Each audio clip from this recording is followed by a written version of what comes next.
In my house, we had my sister who was sort of the accepted telling people to get off the phone.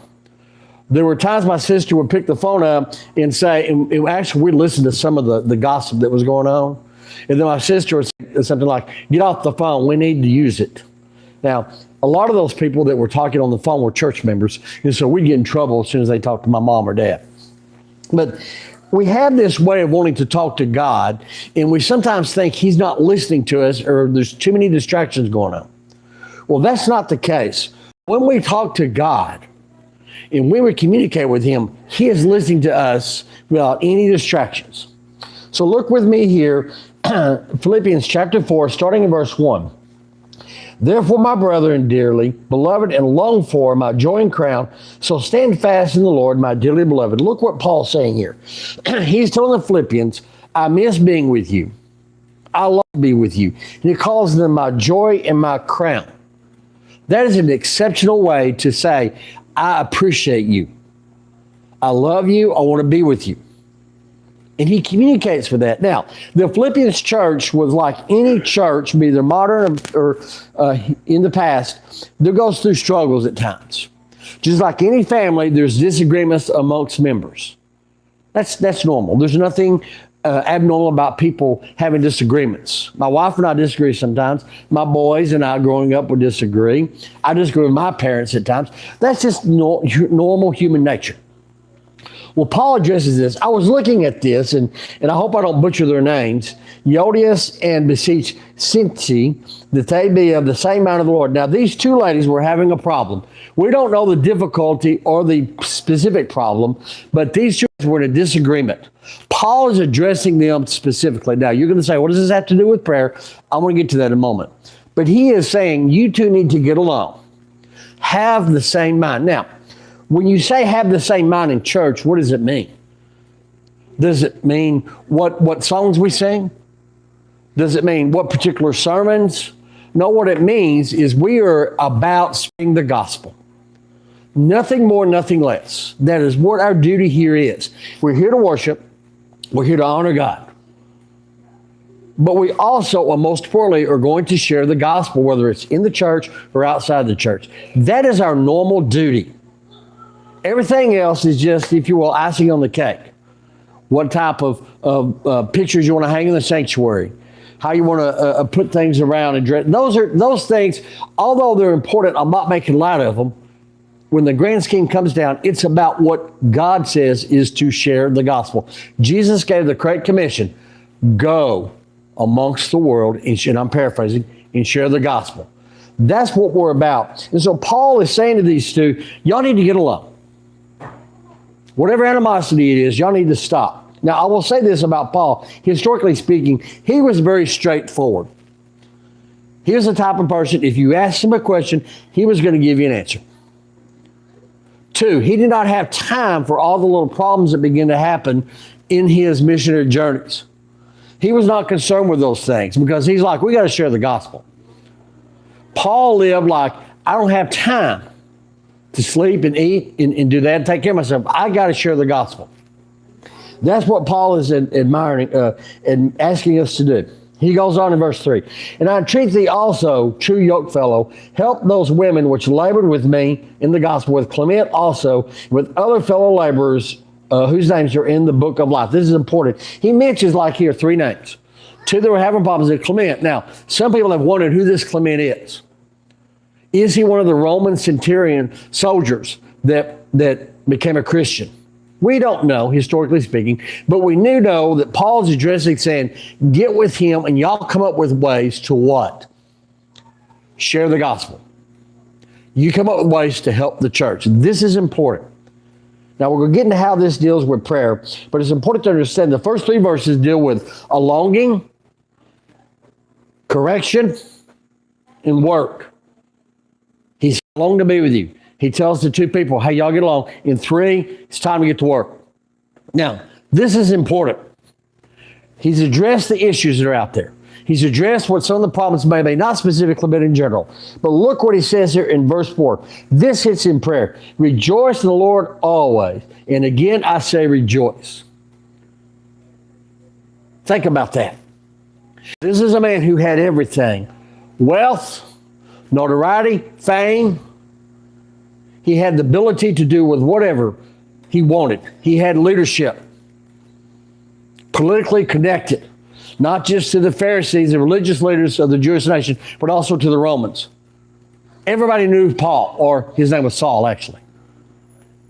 But on the road to Damascus, he was converted to Christianity. He had you heard the expression, come to Jesus moment? He had that. And so we see this, and he is saying, I had all this stuff, I lost it all. But I can rejoice. He tells us later on in 1 4:13 of what we should do and how we can live. But he's pointing out here, rejoice in the Lord. Always rejoice. There are times in your prayer life where you're not going to feel like rejoicing. There are times in your life you're not going to feel good. Something's just not going to be right. God's not going to do things for you you want him to do. God's not going to answer that prayer. He's not going to heal that illness. He's not going to save the illness of the young man or the young woman or a friend or family members. He's going to allow, if you will, tragedy to happen in your life. I'm not suggesting that your prayers can't be answered. What I'm saying is tragedy is going to befall. That's just human nature. It is just part of life. You know, they always say there's only two things certain in life, death and taxes. And neither one of those are very popular with us. But it's important to understand, he says, rejoice. No matter your circumstances, no matter the problem, rejoice. And that's part of prayer life. It is rejoicing, being happy. You're able to talk to the creator of the heaven. Think about that for a moment. When we are praying, we're not talking to just some priest. We're talking to the creator. So he says, rejoice. Verse 5, let your moderation be known unto all men. The Lord is at hand. Now, I found that verse strange. I kept thinking, what is this? Not that it's out of place. It just doesn't seem. In other words, live your life that others see your joy and happiness. Don't be too extreme here. When I think of moderation, if you ever been around somebody that becomes saved or something good happens in their life and they become real giddy and happy, and then it begins to flee, begins to shrink. They don't seem as happy. He's saying, don't be too way up here and don't be way down here. Don't be lukewarm, but be moderate. In other words, stay consistent. Stay with it. Persevere. And it says here that all men, the Lord is at hand. That is important. That means God is watching. My mom used to always tell us, you can go hide from me, but God knows where you're at. And he's going to tell me where you're at. I firmly believe, growing up when I was a little kid, that God would tell my mom, Pat's over there. One time I was trying to hide, and I said, God, if you'll do me a favor, don't tell Mom. Give me a couple of days out here to hide. I'm not going to stay outside when it's cold and hide. But I said, give me some time. I was hiding under one of the old buildings at the church. But I remember saying that, and my mom still found me. God didn't answer that prayer. I'm glad he didn't, because not too far from me was a little copperhead snake. So if she's not got me out, I might have went a little bit further. But anyways, make sure you know God is at hand. Okay, let's sum up the first 5 verses before we get to the main part. You look in here, okay? Saying, stay away from problems, get along, work, but be happy. Rejoice to the Lord, because realize people are watching, and he is watching. Okay, prayer life. This is what I want to get to. Verse 6, 7, and 8. Be careful for nothing. In other words, be patient. Don't worry. But in everything, what? By prayer, and look at this. Prayer and what? Supplication with thanksgiving. Let your requests be made known to God. This is important. Now, he is talking to the people in Philippians, but also means to us. They were going through some problems within the turmoil within the church. There were some disagreements. He's not addressing anything specifically, and we know through this particular letter, there's nothing drastic. But look at what he says here. Let your requests be made known. Does God know everything? Absolutely. He knows what you're going to ask and what you need before you say something.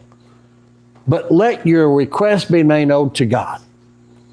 This is important. We preached about this a few weeks ago about emotion in our prayer life. About really getting next to God. And this is what he's talking about with prayer and thanksgiving. Tell God. Have you ever got mad at somebody and you didn't feel like they did right by you and you confront them? I'm not suggesting confront God. What I'm saying is God wants to hear from us, the good and bad. Hey, Lord, you didn't answer this prayer. I needed this prayer answered. Why didn't you answer it? There's a reason and a purpose. He may explain it to you. He may not explain it to you. But it's that connection that we're looking at. Paul is addressing this right here. Look and talk to God and let him know what it is you want, what it is you need. Communicate with God. The thing about prayer is speaking to God either in your mind or verbally. I like to verbalize my prayer. I'm not saying I don't secretly in my mind. I know the driver's ed teacher, there are times I've verbalized my prayer when the kids started driving. I said, Lord, please let me survive this. And the kid said, you don't think I can drive? Well, you're going down the wrong way. That actually did happen one time. I told the kid, I said, okay, he said, I'm going one way. I said, you're going the wrong way. I said, it is one of those streets not very busy. I said, you got two options. I said, number one, pull over, make a U-turn, let's go the other direction. Number two, keep going down this way, and we're either going to get hit, or you're going to get stopped, you're going to lose your chance to get a license, or you're going to be in trouble. And so just think about that. But we have to make sure that we are going the right way with God and trusting him and praying at all times. It goes without saying that if you don't talk and communicate with God, it's not that he's not going to take care of you, but he longs to listen to you. I've talked about my son Micah going off to the military. You know, we'll see him this week. We're going to take him down to the recruiter station on the 2nd, but we may not see him physically for a few months. I can honestly tell we're going to miss him. We're going to look to see him. It's one thing to call on the phone or in social media, do FaceTime, but there's that presence we need. And that's where it comes to God. He longs to talk to you. He wants to hear from you. He wants to hear what your desires of your heart. He wants to know what you want. But he also wants to see you rejoice and be thankful for him. Look at verse 7.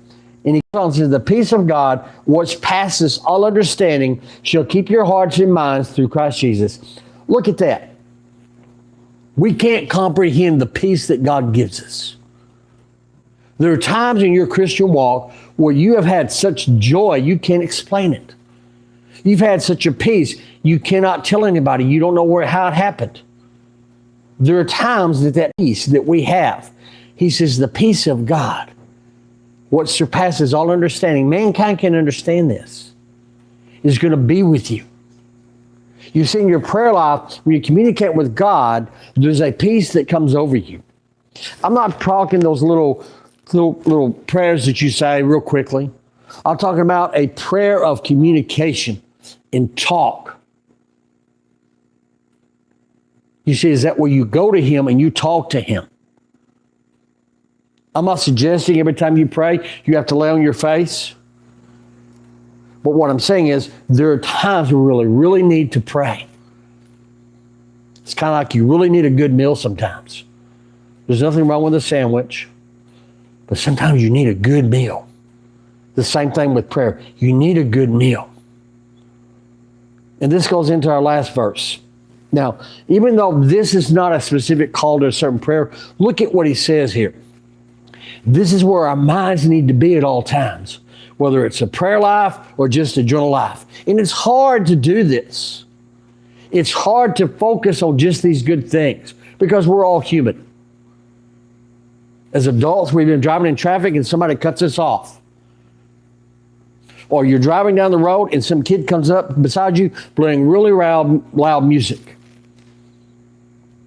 Or you're at work and somebody says something that hurts your feelings. It's hard not to say something or want to do something. But look what it says here. Finally, brethren, whatsoever things are true, whatsoever things are honest, whatsoever things are just, whatsoever things are pure, whatsoever things are lovely, whatsoever things are good report, if there be any virtue, if there be any praise, think on these things.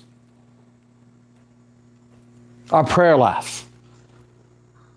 our focus should be specifically on God. He gives us some examples here to focus on things that are virtuous, honesty, integrity. When it says lovely, it's not an outward beauty, it's an inward beauty. That's what we're to focus on. And in our prayer life, it's so easy to get distracted. It's so easy to get our mind focused another way. One thing I like to do is play Christian music. Not loud, blaring, but the meditative music, instrumentals. And that gets my mind focused. That's just for me. It works for me. It helps me think. It helps me just calm. It's that moment you can communicate with God. Sometimes you can't say it, but you can think it. That's why it says, think on these things. Look at this. We've been talking about prayer the last several weeks. We've been looking at prayer and how our prayer life is. My question to you is, and I've talked about this every Sunday, where's your prayer life? How often do you communicate with God? Is it daily? Is it every other day? Is it weekly? When is it? You know, recently we saw on social media things that are happening in New York City. I'm not saying good or bad, but you saw a call to prayer by the Muslims, and they all got in Times Square. Now, obviously, I'm not Muslim, but you think about that. They met a time and they were praying. Now, whether it was superficial or sincere, I don't know.